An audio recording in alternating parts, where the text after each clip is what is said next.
Medicinska sestra donosi hranu koju je Džihan poručio od nekoga. Hančer odnosi tu hranu devojci koja leži u bolničkoj sobi, dok se Engin pojavljuje i pita Džihana otkud on u bolnici. Džihan je pozvao Engina da donese hranu i bude sa njim. Džihan i Engin ulaze u sobu kod devojke i Engin pita šta se desilo. Džihan govori da je to bila samo mala nesreća, trenutak njegove nepažnje, ali da ne izostavi Hančer, te da je i ona malo kriva. Enginov i pogled te devojke se susretnu u jednom trenutku, nakon što ona uzme da jede. Džihan govori Enginu kako je došlo do ovoga. On objašnjava da je Hančer kriva za ovo jer se igrala sa njegovim živcima, jer je pričala o svom mužu. Engin govori da je Džihan malo pre priznao da je on najviše kriv i da ne treba da krivi Hančer. Hančer se malo bolje upoznaje sa tom devojkom. Njeno ime je Sila i ona spava u parku jer je prethodno radila u restoranu i gazda joj je omogućio da boravi tu kada nije imao da isplati platu.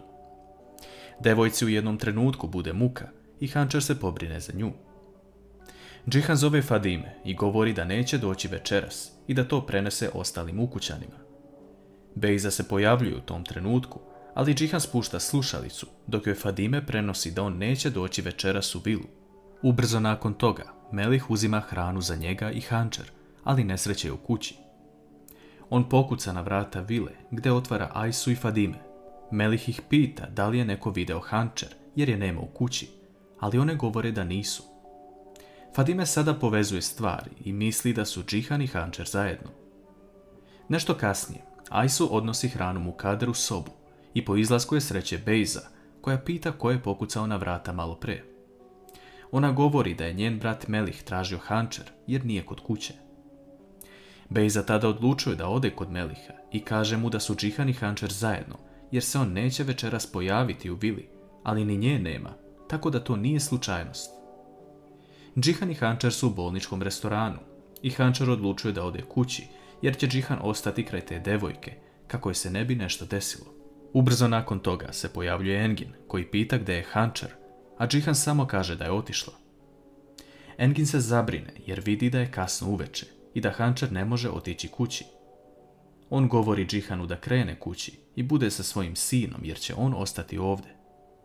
Enginu je lakše da bude malo u gužvi nakon svih ovih problema, te on ostaje pored Sile. Džihan nailazi na Hančer koja stoji na autobuskoj stanici sama dok je napolju hladno. On zaustavlja automobil govoreći joj da uđe unutra jer idu u istom pravcu. Ona prvo ne želi da uđe, ali on onda spominje da je danas pružio pomoć osobi koju i ne poznaje, te Hančer ipak odlučuje da uđe. Po dolasku pred vilu, Hančer krene ka svojoj kući, ali slučajno povredi zglob na nozi. Džihan joj pritrči u pomoć, pitajući je da li je dobro. Ona mu govori da može sama doći do vrata, ali tada se pojavljuje Melih koji joj pomaže.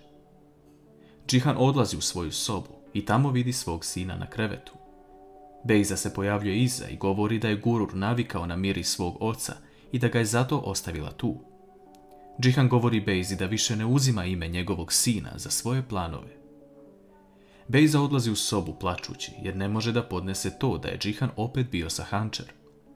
Ona zove Nusreta kom nije drago što je opet čuje nakon svega, ali ona govori celu situaciju šta se desilo, to jest da je Džihan bio sa Hančer večeras, ne znajući šta se dogodilo. Nusret joj govori da će ovaj plan sprovesti samo po njegovim uputstvima, jer oni moraju skupiti novac koji će im obezbediti beg iz grada ako se sazna za istinu u vezi Jasemin. Hančer razmišlja o tome šta se desilo danas i kako je Džihan opet pokazao da je pravi muškarac, time što je pomogao nevinoj devojci, ali i njoj. Engin je u sobi sa Silom i njih dvoje se malo bolje upoznaju. Tu vidimo početak emocija među njima i mislimo da ovo može prerasti u nešto više. Ona govori Enginu da ide kući jer ga neko sigurno čeka, dok on govori da bi voleo da je tako, ali nažalost nema nikoga. Njihove sudbine su toliko različite, ali zapravo slične jer su oboje sami bez ikoga. Sutradan na doručku Džihan ugleda svog ujaka Nusreta kako sedi pored Mukader i želi da popriča sa njim. Ubrzo se pridružuju sinem i Mine, a Džihan govori da je jučerašnji sastanak posvećen tome kako je Jasemin napisala da fondaciju ostavlja Hančer. Nusret govori da bi neko sa prezimenom Deviroglu trebalo da nastavi posao sa fondacijom i zvanično predstavlja novu upravnicu, a to je Beyza Deviroglu. Kako će Džihan reagovati na ovaj Nusretov savjet, jer i on ima svoj udeo u tome?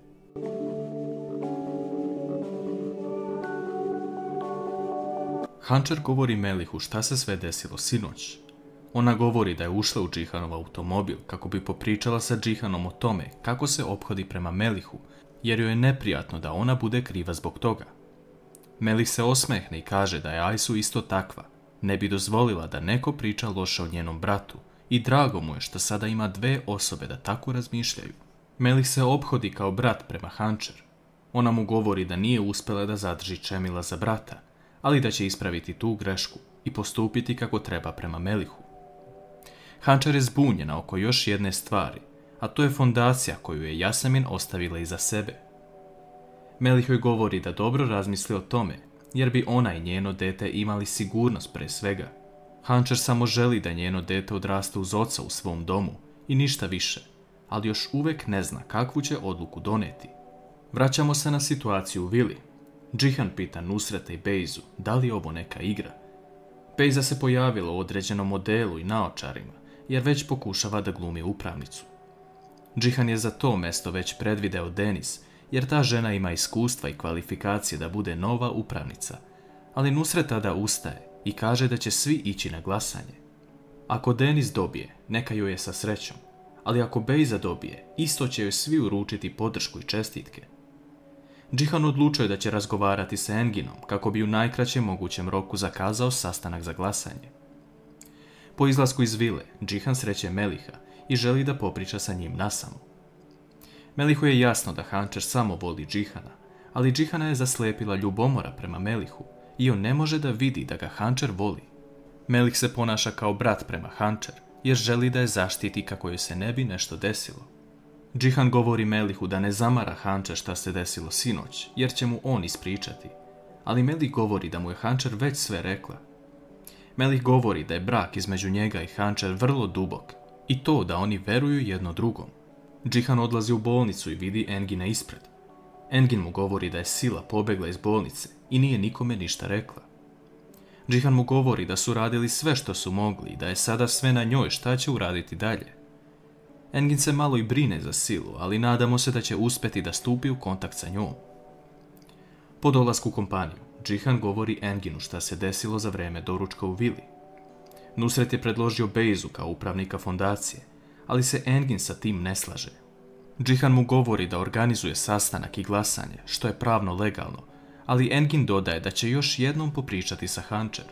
Engin dolazi na Hančerina vrata kako bi popričao sa njom oči u oči. On joj govori da je njegova sestra Yasemin bila kao stena iza njega, osoba koja je bila kao anđeo i nikome nije želela da nanese zlo.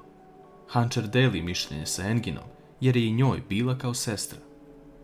Engin tada zamoli Hančer da još jednom razmisli o tome da preuzme ulogu upravnice fondacije, jer je Beyza već dobila nekoliko glasova i želi da ona postane nova upravnica. To Hančer stavlja na tanak led i ona odgovara Enginu da će razmisliti o ovoj ponudi. Engin postavlja još jedno pitanje Hančer, tako što joj pokazuje sliku narukvice koja je ostala u Yasemininom stanu. Hančer govori da ne zna čije je to, ali da nije njeno. Nakon povratka u kompaniju, Engin govori Džihanu da je otišao da popriča sa Hančer o mestu za upravnika fondacije. Džihan se iznenadi nakon što čuje da Hančer želi da razmisli o ovome i odlučuje da je nazove. Džihan šalje svog čovjeka da odnese telefon kod Hančer kako bi popričali.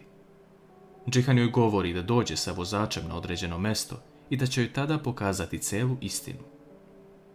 S druge strane, Mukader stiže novi paket koji su poslale Derija i Onča. Ovaj put one šalju lažni stomak i Mukader već vidi da je ovo ozbiljna igra. Derija i Onča sada samo razmišljaju koju svotu novca da traže od Mukader, jer im plan ide baš kako treba.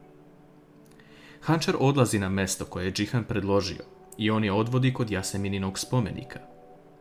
Džihan govori da želi da upozna Yasemin sa novom Hančer, osobom koja se promijenila i sve gleda kao interes. Hančer govori da nikada nije uradila ništa pogrešno i da je ostala ista kao pre.